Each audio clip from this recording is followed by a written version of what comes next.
നമസ്കാരം. ഇന്ന് ചിങ്ങം 1. ഇന്നു മുതൽ മലയാളി വാർത്ത ആനുകാലികം പുതിയ രൂപത്തിലും ഭാവത്തിലുമുള്ള വിഭവങ്ങൾ ഒരുക്കി പ്രേക്ഷകർക്ക് മുന്നിലെത്തുകയാണ്.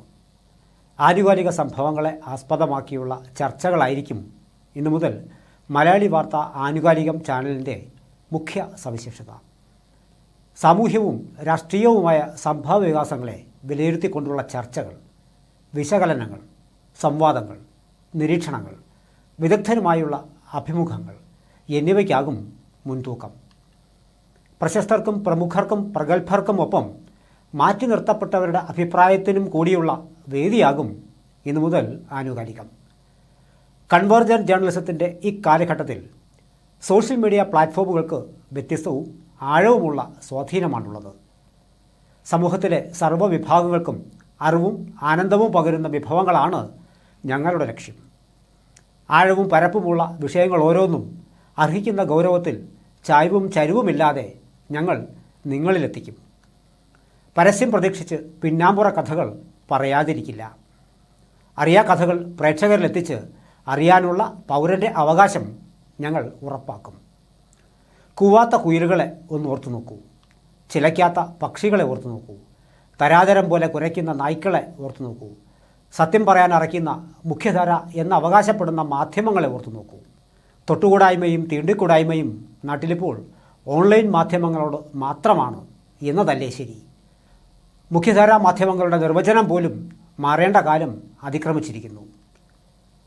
പോരാട്ടവീര്യം പഴങ്കഥയാക്കിയ മാധ്യമപ്രവർത്തകരുള്ള നാടാണ് കേരളം. സാമൂഹ്യ ഉത്തരവാദിത്വം എന്നതിൽ നിന്ന് ജീവിതോപാധിയായി മാധ്യമപ്രവർത്തനം മാറി വരുന്ന കാഴ്ച ഭയപ്പെടുത്തുന്നതാണ്. കൂടപ്പിറപ്പിനെയോ കൂട്ടുകാരിയെയോ ബലാത്സംഗം ചെയ്താൽ പോലും പ്രതിഷേധക്കുറപ്പ് മാത്രമിറക്കി സ്വസ്ഥമായി കിടന്നുറങ്ങുന്നവരുടെ സമൂഹമായി നാം അധപ്പതിക്കുന്നുണ്ടോ എന്നുകൂടി പരിശോധിക്കണം. അറിയാനുള്ള അവകാശത്തെ ഹനിക്കുന്നതും തെറ്റായ വാർത്തകൾ പ്രചരിപ്പിക്കുന്നതും ഒരുപോലെ കുറ്റകരമാണ്.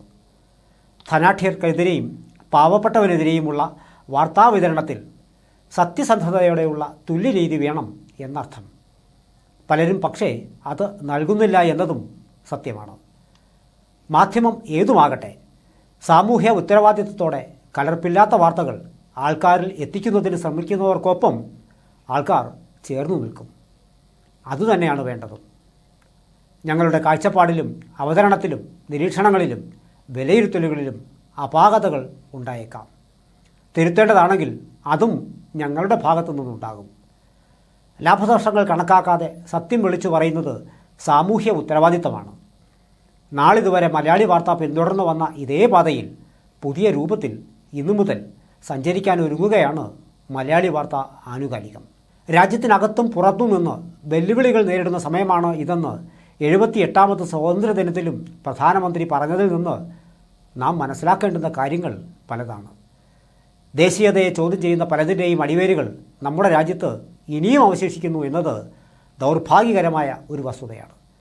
അവർക്ക് വെള്ളവും വളവും നൽകി പരിപോഷിപ്പിക്കുന്ന ശക്തികൾ രാജ്യത്തിനുള്ളിലുണ്ട് എന്നതാണ് ഏറെ ആശങ്കാജനകവും ദൗർഭാഗ്യകരവും.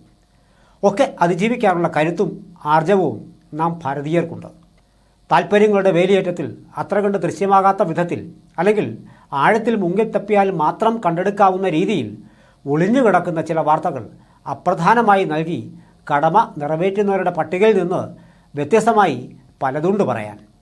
അത്തരം പറച്ചിലുകളാണ് ടോക്ക് ഷോകളിലൂടെ ഞങ്ങൾ ഉദ്ദേശിക്കുന്നതും.